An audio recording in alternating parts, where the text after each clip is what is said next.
Your voice, your opinion, your community. Fact TV, free speech, protected.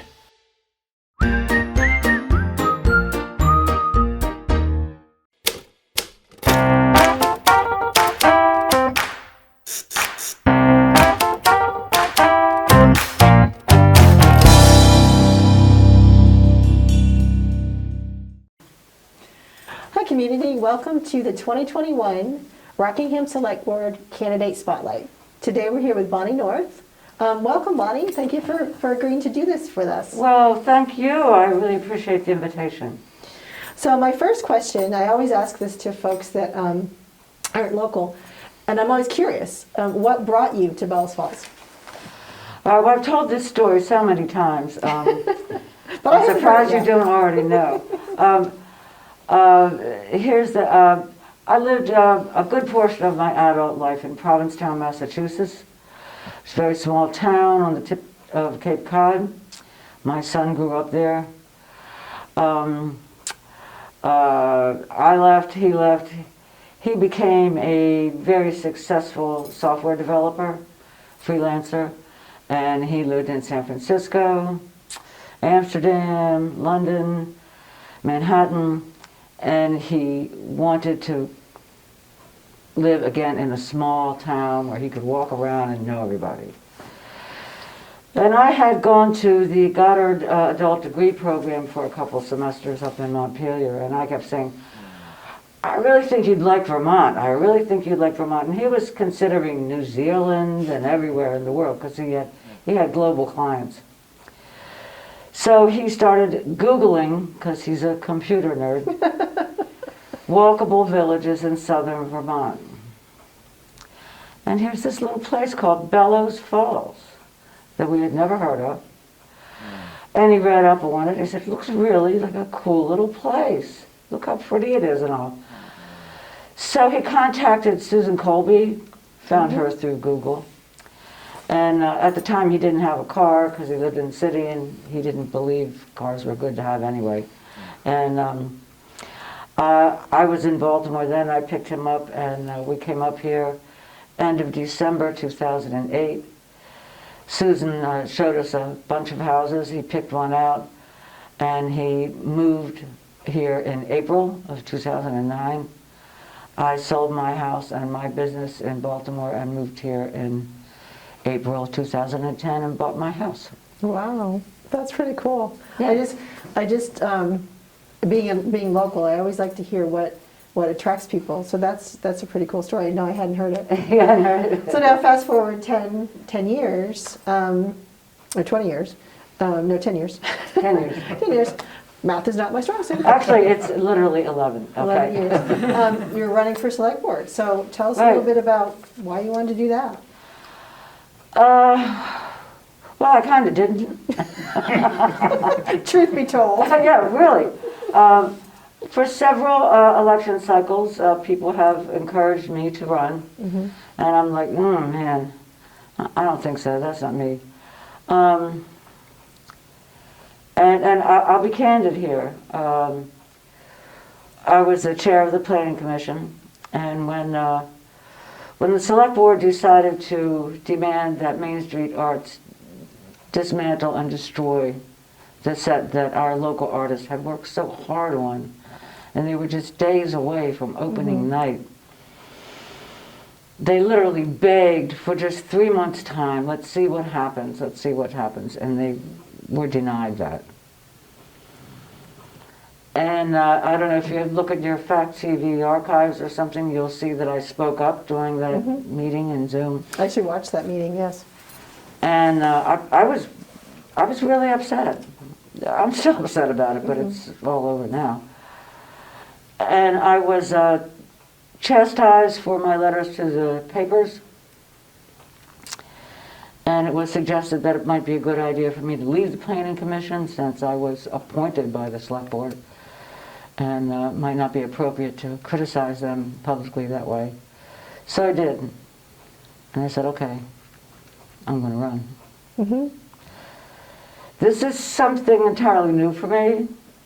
I've done a lot of things, as you've read, and that's just really only a very partial and recent list.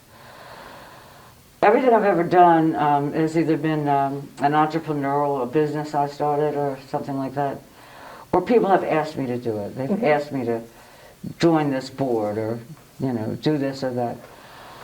I've never run an election campaign. I've never been in a position of saying, hey, vote for me, I'm the best. It's something very new for me. It's not, I'm not entirely comfortable with it. But since I made that decision back in July, I've really been educating myself, and had plenty of time to do it, right? Because we can't. What else are you gonna do? We can't do anything or go anywhere. On a lot of things, things I just always wondered about. How property assessments actually work. Why are our taxes so high?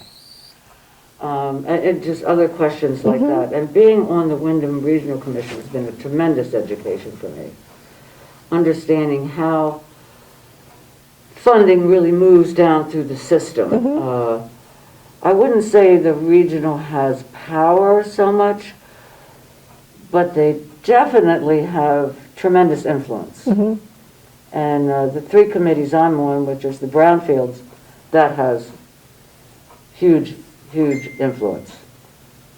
And community development and project review.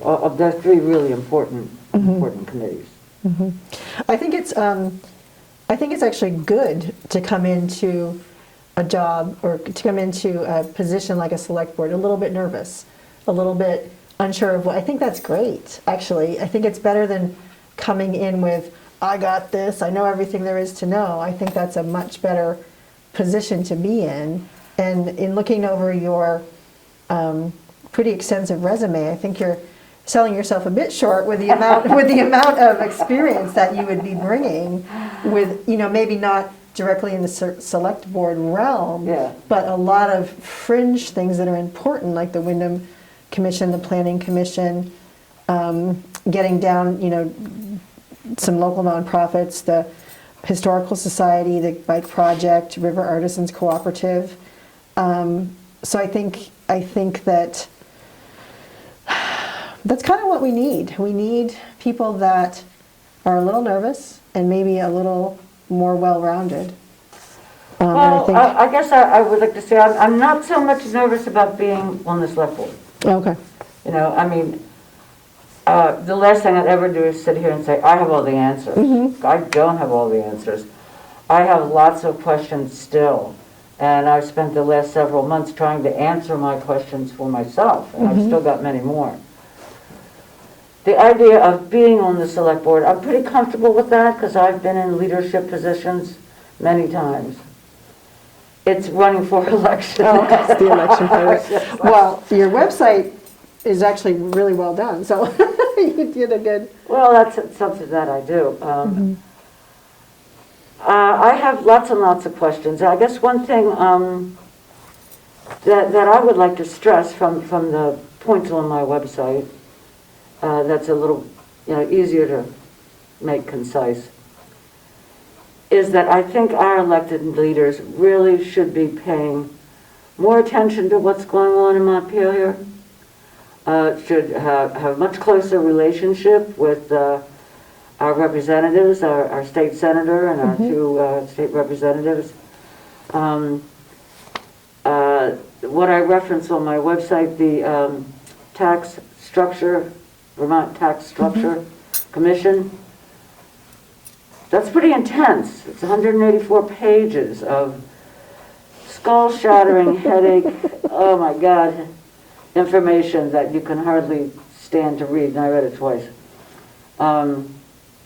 That's important stuff. They're talking about changing the whole system of taxation in the state, including real estate tax. Oh, interesting. Yeah.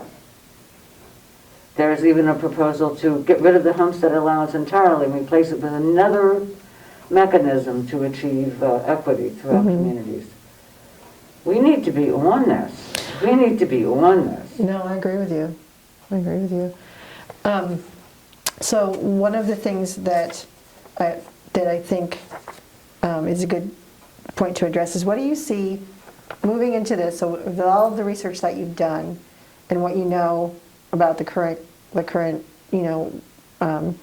how the town is, what do you see as some challenges that you might encounter, or challenges for the select board as you guys move forward? Funding's always a monumental challenge, and I'm an old lady. My primary income is Social Security. I just got a $16 a year raise. Woo! But that just illustrates everything goes up in price. You can't maintain the town services that we expect and not expect it to cost a little more. That's a challenge. However, the more I look into things, the more I see there are some things that we can do, particularly when it comes to raising taxes on property.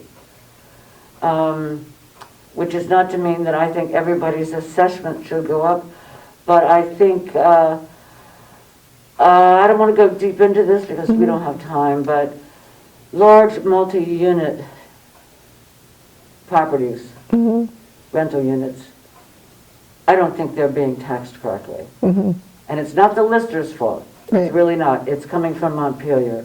The rules for fair market appraisal are set in stone by the legislature or the governor, and the listers are under oath to uphold them. Our listers, by the way, are marvelous. I've been pestering them with questions for months, and they are so infinitely patient with me. But this is something I think our leaders need to get. Our planning commission should gather some data, and our leaders should talk to our representatives. We want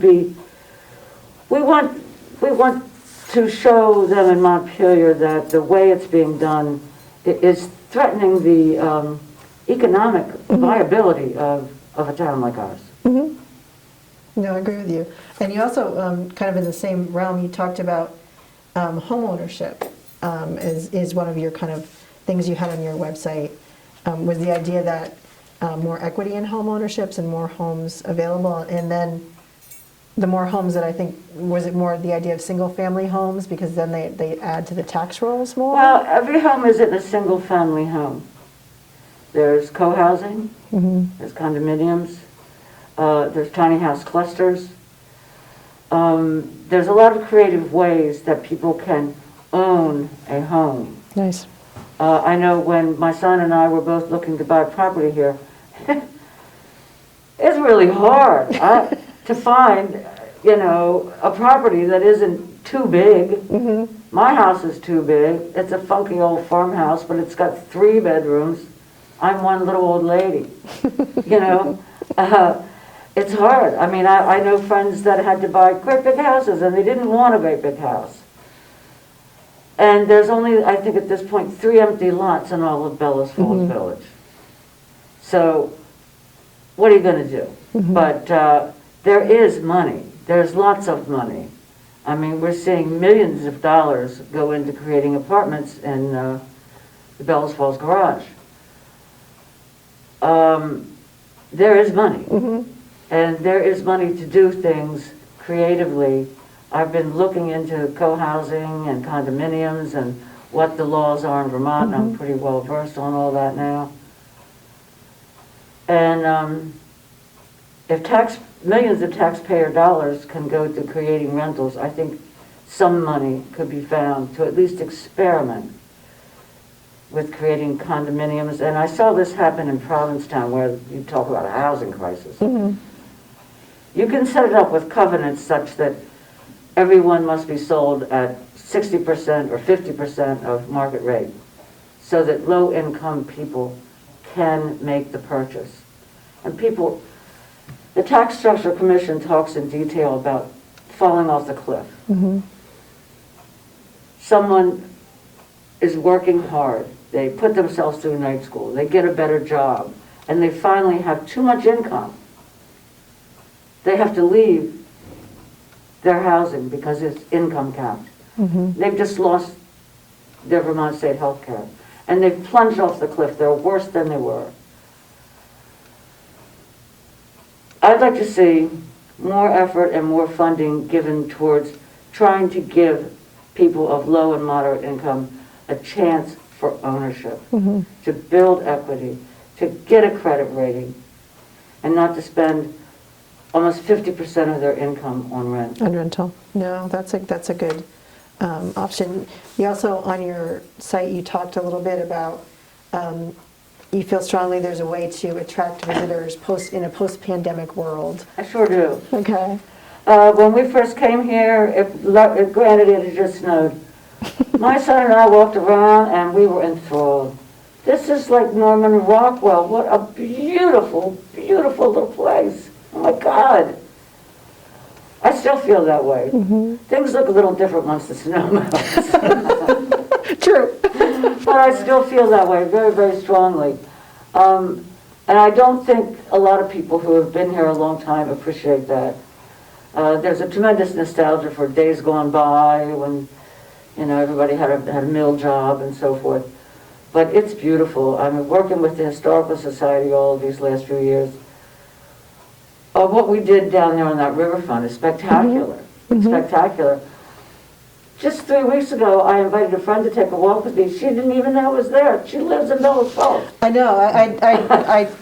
It took me a while to know it was there too, and I was just going to say, I think the vast majority of the town doesn't even know anything about it. No. No. So that's the sort of thing. I certainly don't want to see Rockingham turning to Dover. I don't think it's likely anyway. Good planning and zoning can easily prevent anything like that from occurring anyway.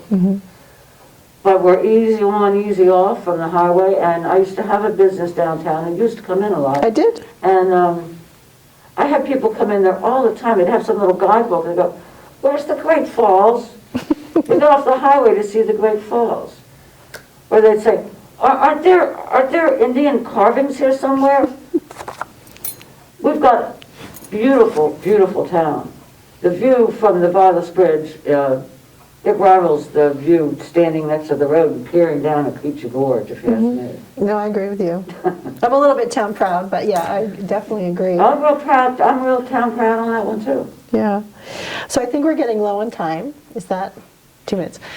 So with the little time that we have left, is there one thing that you would want the community to know about you when they're going to the voting booth? What's like one thing for them to keep in mind? Oh, geez. Sorry, I didn't warn you about that question. Cut that there, please. I don't know. I'm a nice little old lady. Oh, no. I got a cute dog. Know about me. I work hard. I try. Good.